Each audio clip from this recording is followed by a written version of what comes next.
شروع کرتا ہوں اللہ کے نام سے جو بڑا مہربان نہایت رحم کرنے والا ہے۔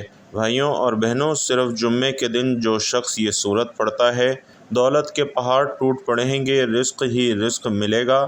یہ تسبیح نیکیوں اور دولت کی ATM مشین ہے۔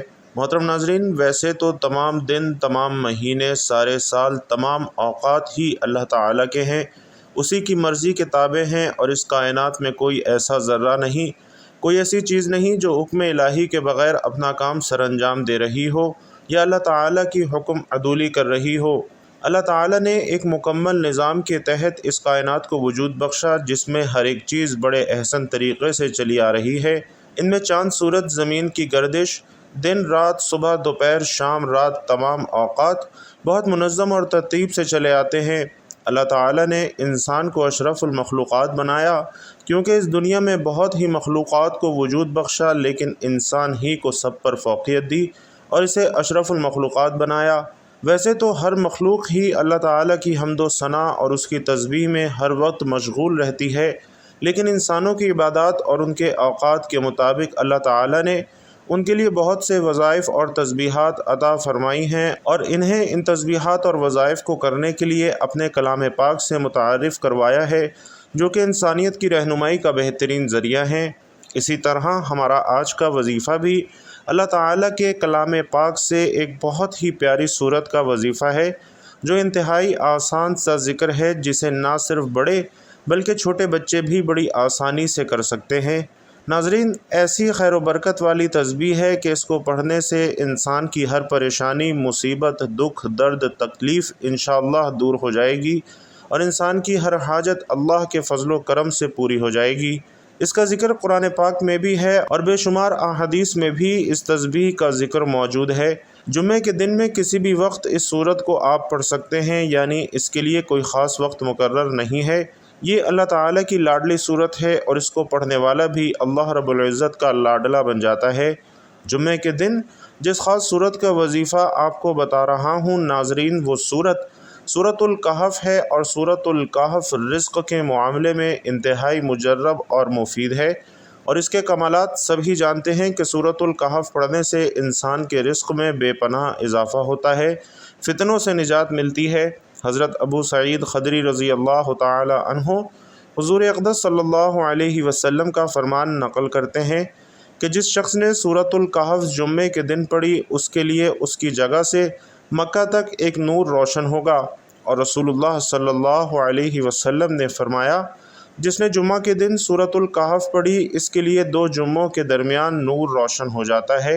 ابن عمر رضی اللہ تعالی عنہ بیان کرتے ہیں کہ پیارے آقا صلی اللہ علیہ وسلم نے فرمایا کہ جس نے جمعہ کے دن سورۃ الکہف پڑھی تو اس کے قدموں کے نیچے سے لے کر آسمان تک نور پیدا ہوتا ہے، جو قیامت کے دن اس کے لیے روشن ہوگا، اور اس دونوں جمعوں کے درمیان والے گناہ معاف کر دیے جاتے ہیں۔ ناظرین کرام، اشفاق احمد ایک بہت بڑے ادیب اور مفکر گزرے ہیں۔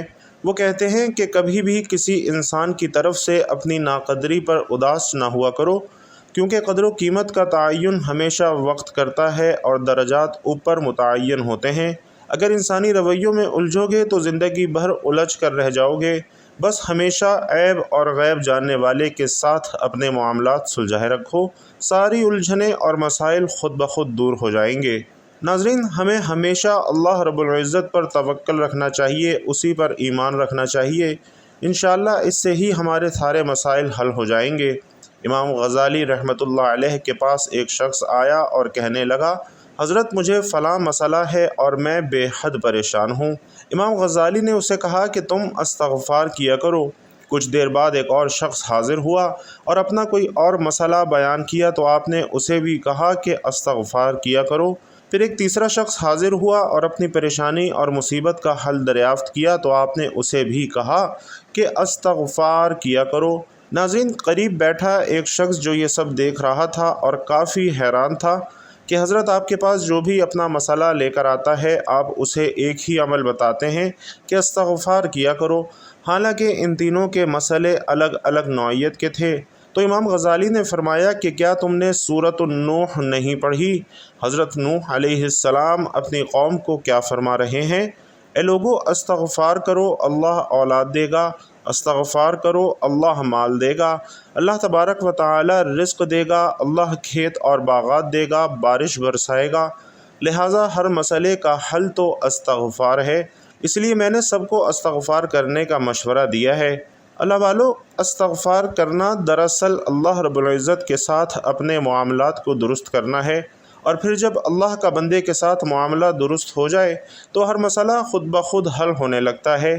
ناظرین، لوگ آپ کو دکھ دیں گے، اور جان لیجئے کہ ہمارے نبی صلی اللہ علیہ وسلم سے زیادہ دکھ کس کو دیے گئے ہیں؟ جب لوگ نبی کو دکھ دے سکتے ہیں، یعنی کہ ایک بہترین اخلاق کے حامل اور سچے ترین صادق اور امین کو دکھ دیے جا سکتے ہیں، تو پھر ہماری کیا حیثیت ہے؟ ہمیں بھی لوگ دکھ دیں گے، اپنے بھی دیں گے، بیگانے بھی دیں گے، اور ہو سکتا ہے کہ کام پر موجود دوسرے لوگ، دوسرے کلیگز ہی آپ کو دکھ دے رہے ہوں۔ لیکن ایک بات ہمیشہ یاد رکھیں کہ دکھ تو نبیوں کی میراث ہے، اور اگر دکھ اور غم اچھے نہ ہوتے تو کبھی نبیوں اور پیغمبروں پر دکھ نہ آتے۔ ہر نبی غم سے گزرا ہے، اور ہر نبی دکھوں سے گزرا ہے، ہر نبی ہی مشکلات سے گزرا ہے، اور ان سے گھبرانا بالکل بھی نہیں چاہیے، بلکہ یہ تو انسان کے درجات کی بلندی کا سبب بنتے ہیں۔ ناظرین محترم، روزمرہ زندگی میں ہم سے بہت سے گناہ سرزد ہو جاتے ہیں، اور پھر یہ اللہ سبحانہ و تعالی کا ہم پر کرم ہے اور فضل ہے کہ وہ دکھوں اور غموں کی صورت ان کا کفارہ یہیں پر ادا کروا لیتا ہے۔ انسان پر اللہ تعالی مختلف طریقوں سے اپنی رحمت اور اپنا فضل فرماتا ہے، اور بھائیوں اور بہنوں، ان میں دکھ اور تکالیف کا آنا بھی شامل ہے، لیکن پھر فائدہ یہ ہوتا ہے کہ قیامت والے دن انسان بالکل پاک اور صاف ہو کر اپنے اللہ کے حضور پیش ہوتا ہے۔ حدیث مبارکہ کے الفاظ ہیں کہ قیامت والے دن کچھ لوگ بالکل صاف شفاف ہو کر آئیں گے، اور ان کا نامہ اعمال بالکل صاف ستھرا ہوگا، اور کہا جائے گا کہ یہ وہ لوگ ہیں جن کو دنیا میں بڑی بڑی مصیبتوں اور تکلیفوں کا سامنا کرنا پڑا، لیکن ان لوگوں نے ان مصیبتوں اور تکلیفوں پر اللہ کے فضل سے صبر کیا، اور آج اس کے نتیجے میں قیامت والے دن ان کے اعمال میں کوئی گناہ نہیں ہے، یعنی ان کے اعمال ناموں میں صرف اچھائیاں ہی اچھائیاں ہیں۔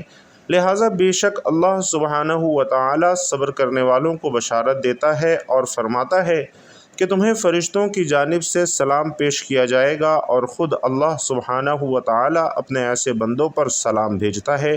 بھائیوں اور بہنوں، قرآن میں صبر کا لفظ تقریباً 100 بار آیا ہے، اور جنتیوں کی سب سے بڑی خوبی بھی یہ صبر ہی بتائی گئی ہے کہ وہ صبر کیا کرتے تھے، یعنی غم پر صبر، برے رویوں پر صبر، اور صبر کا مطلب یہ ہے کہ وہ برداشت کر لیا کرتے تھے، لڑائی نہیں کرتے تھے اور اپنے غصے کو پی جاتے تھے، اور یہی لوگ اللہ تبارک و تعالی کو بے حد پسند ہیں۔ حضرت یوسف علیہ السلام کی جدائی میں حضرت یعقوب علیہ السلام 40 برس تک روتے رہے، لیکن کبھی انہوں نے صبر کا دامن نہیں چھوڑا، اور نہ ہی کبھی اللہ رب العزت سے شکوہ کیا۔ حضرت یوسف علیہ السلام کے غم میں روتے رہے، یہاں تک کہ آپ علیہ السلام کی آنکھ کی سیاہی کا رنگ جاتا رہا، بینائی کمزور ہو گئی، اور حضرت حسن رضی اللہ تعالی عنہ فرماتے ہیں کہ حضرت یوسف علیہ السلام کی جدائی میں حضرت یعقوب علیہ السلام 40 برس روتے رہے۔ اور یاد رکھیے کہ عزیزوں کے غم میں رونا اگر تکلیف اور نمائش سے نہ ہو، اور اس کے ساتھ اللہ تعالیٰ کی بارگاہ میں شکایت اور بے صبری کا مظاہرہ نہ ہو، تو یہ رحمت ہے۔ ان غم کے دنوں میں حضرت یعقوب علیہ السلام کی زبان مبارک پر کبھی کوئی بے صبری کا کلمہ نہ آیا تھا۔ اللہ تعالیٰ کو حضرت یعقوب علیہ السلام کا یہ صبر اتنا پسند آیا کہ انہوں نے 40 برس بعد حضرت یعقوب علیہ السلام کو حضرت یوسف علیہ السلام سے ملوا دیا۔ بے شک اللہ رب العزت صبر کرنے والوں کو پسند کرتا ہے، اور کبھی بھی ان کا صبر رائگاں نہیں جاتا۔ ناظرین، آج ہم گناہوں کے سمندر میں غرق ہیں، قدم قدم پر رب کریم کی نافرمانیاں کر رہے ہیں۔ ہماری صبحیں، ہماری شامیں، ہماری راتیں رب کریم کی نافرمانی میں گزر رہی ہیں۔ نفس اور شیطان کے چنگل میں پھنس کر ہم اپنے رحیم اور مہربان پروردگار کی بغاوت کے مرتکب ہو رہے ہیں۔ دنیا کی محبت نے ہمیں آخرت سے غافل کر رکھا ہے، اور اس فانی اور عارضی ختم ہونے والی زندگی کو ہم نے اپنا سب کچھ بنا لیا ہے۔ خوف خدا، فکر آخرت اور بارگاہ الہی میں حاضری کا احساس معدوم ہوتا جا رہا ہے، اور نتیجہ ہمارے سامنے ہے کہ کثرت جنوب نے ہم پر آفات اور بلیات اور مصائب و علام کے وہ پہاڑ توڑے ہیں کہ الامان الحفیظ۔ حالانکہ کتاب و سنت تو ہمیں اس بات سے آگاہ کرتے ہیں کہ کوئی فرد بشر معصوم نہیں ہے، ہر انسان سے خطا اور غلطی کا صدور ہو سکتا ہے، لیکن بہترین خطا کار وہ ہے جو اپنے کیے پر نادم اور شرمسار ہو، جسے اس حقیقت کا احساس ہو کہ میرا باطن محفوظ کر لیا گیا ہے اور میرا رب مجھ سے اس بارے میں یقیناً پوچھے گا۔ یہی وجہ ہے کہ صحابہ نے ایمان کو بار بار گناہوں کی تریاق کی طرف متوجہ کیا ہے۔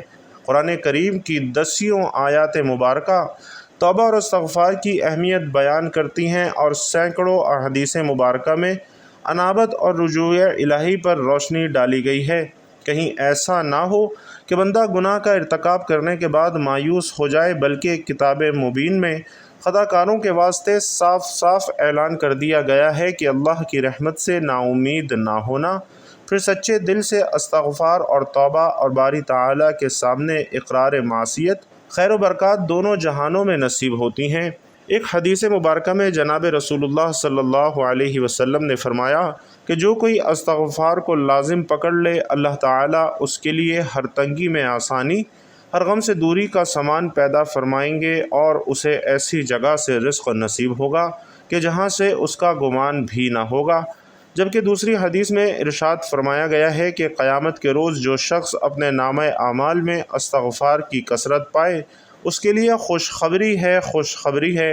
دوستوں، بعض لوگ یہ کہتے سنائی دیتے ہیں کہ ہم توبہ کے باوجود گناہوں سے باز نہیں آ رہے، تو پھر ایسی توبہ اور استغفار کا کیا فائدہ ہے؟ حالانکہ حدیث مبارکہ میں جناب رسول اللہ صلی اللہ علیہ وسلم فرماتے ہیں کہ جو شخص استغفار کرتا رہے اسے گناہ پر اصرار کرنے والا نہیں سمجھا جائے گا، اگرچہ دن میں 70 مرتبہ وہ اس گناہ کا ارتکاب کیوں نہ کرتا ہو۔ مذکورہ حدیث مبارکہ کی تشریح میں حضرات علماء کرام فرماتے ہیں کہ گناہ پر اصرار کرنے والا وہ ہے جو استغفار نہ کرے اور گناہ پر شرمندہ بھی نہ ہو، جبکہ ابن الملک رحمۃ اللہ علیہ فرماتے ہیں کہ جو کوئی معصیت اور گناہ کا کام کرے اور اس کے بعد استغفار کر لے اور اظہار ندامت سے کام لے، وہ برائی پر اصرار کرنے سے نکل جاتا ہے۔ گناہوں پر شرمسار ہونا، اپنی غلطی کا اقرار کرنا اور اپنے جرم کا اعتراف کرنا وہ مبارک اور بابرکت عمل ہے کہ جس کا توڑ شیطان کے پاس بھی نہیں ہے۔ امام اوزاعی رحمۃ اللہ علیہ فرماتے ہیں کہ ابلیس نے اپنے چیلوں سے کہا کہ تم انسانوں کو کس طرح گمراہ کرتے ہو؟ وہ کہنے لگے ہم ہر طریقے سے انہیں گمراہ کرتے ہیں۔ ابلیس نے جواب میں کہا کہ استغفار کے بارے میں بھی تم انہیں گمراہ کرتے ہو۔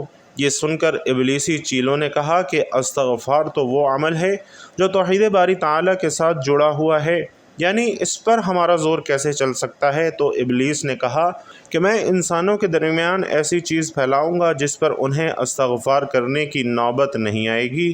امام اوزاعی رحمۃ اللہ علیہ آگے فرماتے ہیں کہ شیطان نے انسانوں میں خواہشات اور تمناؤں کو پھیلا دیا جسے کوئی گناہ نہیں سمجھتا اور اس پر استغفار بھی نہیں کر پاتا۔ ناظرین، استغفار کے بے شمار فوائد ہیں۔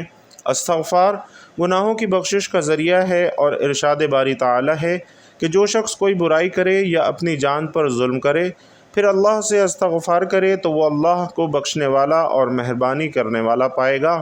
اسی طرح استغفار گناہوں کے مٹانے اور درجات کی بلندی کا ذریعہ ہے۔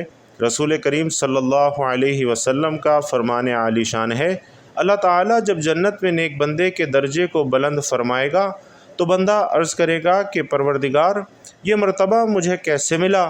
تو اللہ تعالیٰ فرمائے گا کہ تمہارے لیے تمہارے بچوں کے استغفار کی سبب۔ ناظرین، استغفار ہر طرح کی طاقت اور قوت کی زیادتی کا ذریعہ ہے۔ اللہ رب العزت کا ارشاد ہے کہ اے میری قوم کے لوگوں، تم اپنے پالنے والے سے اپنی کوتاہیوں کی معافی طلب کیا کرو، بے شک وہ بخشنے والا مہربان ہے، اور جو تم جرم کرتے ہو اس کی روح گردانی نہ کرو۔ استغفار بندے کے دنیاوی اور اخروی عذاب سے بچاؤ کا ذریعہ ہے اور ارشاد باری تعالیٰ ہے، اور اللہ تعالیٰ ایسا نہ کرے گا کہ ان میں آپ کے ہوتے ہوئے ان کو عذاب دے اور اللہ ان کو عذاب نہ دے گا، اس حالت میں کہ وہ بھی استغفار کرتے ہوں۔ نبی کریم صلی اللہ علیہ وسلم نے فرمایا کہ بندہ عذاب الہی سے محفوظ رہتا ہے جب تک وہ استغفار کرتا رہتا ہے۔ ناظرین، استغفار نزول رحمت کا سبب ہے۔ ارشاد باری تعالی ہے، آپ نے فرمایا اے میری قوم کے لوگو، تم نیکی سے پہلے برائی کی جلدی کیوں مچا رہے ہو؟ تم اللہ تعالی سے استغفار کیوں نہیں کرتے تاکہ تم پر رحم کیا جائے؟ ناظرین، ایک چھوٹا سا ایمان افروز اور سبق آموز واقعہ اور اس کے بعد چلتے ہیں آج کے وظیفے کی جانب۔ حضرت عمر بن عاص انتہائی برگزیدہ صحابی گزرے ہیں اور حضرت عمر کے دور میں مصر کے گورنر رہے ہیں۔ کسی صحابی نے عمر بن عاص رضی اللہ تعالی عنہ سے پوچھا کہ میں نے نبی کریم صلی اللہ علیہ وسلم سے یہ سنا تھا کہ قیامت کے نزدیک رومی غلبہ پا جائیں گے، اور آج کے حالات بالکل ایسے ہی ہیں۔ رومی یعنی عیسائی لوگ آج کل کافی غلبہ پا چکے ہیں۔ تو عمر بن عاص مسکرائے اور کہنے لگے کہ مجھے اس بات کی سمجھ ہے کہ یہ غلبہ کیوں پائیں گے۔ وہ صحابی بہت حیران ہوئے اور کہنے لگے کہ آپ کو کیسے معلوم کہ وہ کیسے غلبہ پائیں گے؟ تو عمر بن عاص نے کہا کہ میں نے ان لوگوں پر حکومت کی ہے اور میں آپ کو ان کی 5 باتیں بتاتا ہوں، یعنی میں آپ کو ان کے 5 خصوصیات بتا دیتا ہوں جن کے سبب یہ لوگ غلبہ پائیں گے۔ اور ناظرین، ان 5 خصوصیات میں ہم سب کے لیے بھی انفرادی اور اجتماعی زندگیوں میں بہت زیادہ سبق ہے۔ انہوں نے کہا کہ ان کی پہلی خوبی یہ ہے کہ جب بھی ان پر کوئی مصیبت آتی ہے تو ایک دفعہ گھبراتے ضرور ہیں، لیکن پھر فوراً اپنا محاسبہ کرتے ہیں کہ وہ مشکل کیوں پیش آئی۔ وہ قسمت کو نہیں کوستے رہتے کہ ہائے میں مر گیا، ہائے میں لٹ گیا، میری قسمت برباد ہو گئی۔ نہیں، یہ گھبرائے ضرور تھے، لیکن پھر سوچتے ہیں کہ یہ مصیبت کیوں اور کس وجہ سے آئی، کہ یہ میرے کسی رویے کی وجہ سے تھی اور مجھ سے کوئی غلطی تو سرزد نہیں ہوئی۔ لہٰذا جب بھی ان پر کوئی مصیبت نازل ہوتی ہے تو سب سے پہلے اپنے بارے میں سوچتے ہیں کہ کہیں مجھ سے کوئی غلطی تو سرزد نہیں ہوئی، یعنی سب سے پہلے اپنے آپ پر انگلی اٹھاتے ہیں اور پھر کسی دوسرے کی جانب، اور یہ باور کر لینا چاہیے کہ کہیں کسی غلط آدمی کو اپنا دوست تو نہیں بنا لیا تھا، یا میں نے کوئی غلط عادت تو نہیں اپنا لی تھی، یا میں نے زندگی میں اپنا راز کسی غلط آدمی کو تو نہیں دے دیا تھا۔ لہٰذا رومی یعنی عیسائی سب سے پہلے اس مشکل کے بارے میں سوچتے ہیں کہ یہ مشکل آئی ہی کیوں۔ رومیوں کی دوسری خصوصیت یہ ہے کہ جب بھی ان پر کوئی آفت، کوئی مصیبت نازل ہوتی ہے یا کوئی ٹھوکر لگتی ہے تو ان کی تبدیل کرنے کی صلاحیت بہت بہترین ہے، یعنی وہ برے حالات میں پھنسنے کے فوراً بعد ہی اپنے آپ کو بحال کر لیتے ہیں۔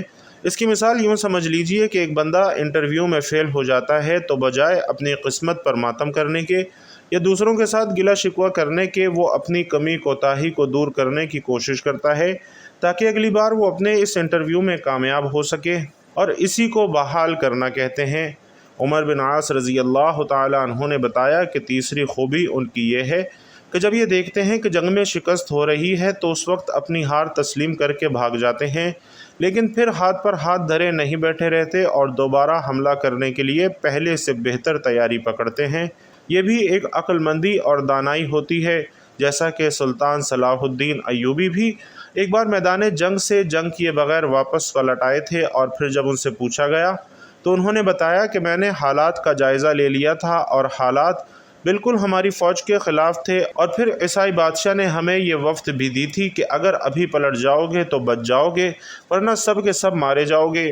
لہٰذا میں نے مناسب سمجھا کہ اپنی فوج کو بے وقوفوں کی طرح مروانے سے بہتر ہے کہ ہم دوبارہ اچھی تیاری کے ساتھ حملہ آور ہوں، اور یہی عقل مندی بھی ہے۔ لہٰذا عمر بن عاص نے اس وقت کے رومیوں کی یہ خوبی بیان فرمائی کہ ایسا نہیں ہوتا کہ یہ میدان چھوڑ کر بھاگ جائیں اور پھر واپس نہ آئیں، بلکہ یہ دوبارہ نئے سرے سے تیاری کر کے واپس آتے ہیں۔ چوتھی خوبی ان کی یہ ہے کہ وہ لوگ صدقہ اور خیرات والے کام بہت زیادہ کرتے ہیں، یعنی دوسروں کے کام آنے والے اعمال بہت زیادہ کرتے ہیں، اور پھر فرمایا کہ ان کی 5ویں خوبی یہ ہے کہ یہ لوگ ناانصافی برداشت نہیں کرتے۔ اللہ والوں، عمر بن عاص رضی اللہ تعالی عنہ نے 5 خوبیاں یہ بتائیں، اور یہ ساری خوبیاں اگر ہم اپنی انفرادی اور اجتماعی زندگی میں لے آئیں تو ہم بھی بہت سی شکستوں سے بچ سکتے ہیں اور بہت کچھ فتح کر سکتے ہیں۔ تو ناظرین، اب چلتے ہیں آج کے وظیفے کی جانب، جو کہ سورۃ الکہف کا وظیفہ ہے۔ سورۃ الکہف جمعے کے دن پڑھنے سے بے شمار فضائل و برکات حاصل ہوتے ہیں۔ سورۃ الکہف کی فضیلت ہر انسان جانتا ہے، اور قرآن پاک میں بھی یہ حکم دیا گیا ہے کہ جمعے کے دن سورۃ الکہف کی تلاوت کیا کرو۔ سورۃ الکہف کی تلاوت کرنے سے اللہ تعالیٰ انسان کی روزی رزق میں برکت عطا فرماتا ہے اور اس کی تمام پریشانیاں اور تمام مسائل حل کر دیتا ہے۔ تو جمعے کے دن آپ نے سورۃ الکہف کی تلاوت کرنی ہے۔ اس سے پہلے آپ نے ایک مرتبہ درود پاک پڑھنا ہے، سورۃ الکہف کی تلاوت کرنی ہے اور اس کے بعد ایک تسبیح استغفر اللہ کی پڑھنی ہے۔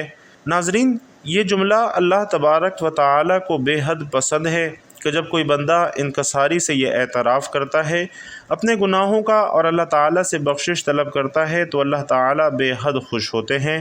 اللہ تعالیٰ ایسے شخص کے لیے اپنی رحمت کے دروازے کھول دیتے ہیں اور پھر اسے اتنا عطا فرماتے ہیں جو اس کے وہم و گمان سے بڑھ کر ہوتا ہے۔ تو سب سے پہلے آپ نے حضور پاک صلی اللہ علیہ وسلم کی ذات اقدس پر 3 بار درود پاک کا نذرانہ پیش کرنا ہے۔ درود پاک پڑھنے کے بعد آپ نے ایک مرتبہ سورۃ الکہف پڑھنی ہے، ایک تسبیح استغفر اللہ کی پڑھنی ہے اور 3 بار سورۃ الاخلاص پڑھنی ہے۔ اس کے بعد 3 بار آپ نے درود پاک پڑھ کر اپنا وظیفہ ختم کر لینا ہے۔ اس کے بعد اللہ رب العزت کے سامنے دست دعا بلند کرنے ہیں اور اپنی حاجات، اپنی ضروریات، اپنی تمام طلبیں اللہ کے سامنے پیش کر دینی ہے۔ انشاءاللہ آپ اللہ سے جو بھی مانگیں گے اللہ پاک آپ کو ضرور عطا فرمائے گا۔ اللہ رب العزت سے دعا ہے کہ میرا سنانا اور آپ کا سننا اپنی بارگاہ میں قبول و منظور فرمائے۔ نیکی کی بات ہم سب کو سمجھنے، سننے اور اس پر عمل کرنے کی طاقت اور توفیق مرحمت فرمائے، آمین یا رب العالمین۔ ناظرین کرام، آپ سے گزارش ہے کہ اللہ تعالیٰ کے 99 ناموں میں سے کوئی بھی 2 صفاتی نام کمنٹ باکس میں ضرور لکھتے جائیے گا۔ اللہ رب العزت آپ سب کا حامی و ناصر ہو، آمین یا رب العالمین۔